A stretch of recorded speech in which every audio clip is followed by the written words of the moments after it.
எப்படின்னா நீங்க ஆர்எஃப் கொடுக்கலாம். தாராளமா கொடுக்கலாம். நான் பண்ணா மேம் நான் ஆர்எஃப் கொடுக்குறேன். இங்க பாருங்க ஆர்எஃப். நான் ஆர்எஃப் பண்றேன்.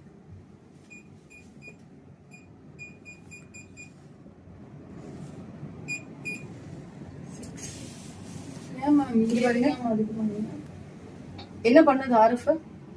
வைப்ரேட் ஆகும். சூடு வைப்ரேட் ஆகும். வேற சுத்துற மாதிரி இருக்கு. எதுக்கு ஷாக் வருது கரண்ட். சூடு சுலன் குத்துச்சு. குத்துச்சா? இதுல ஒரு கரண்ட் பாஸ் ஆகும்.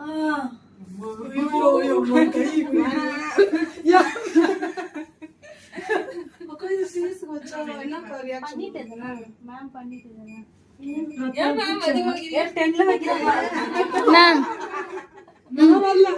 மேம்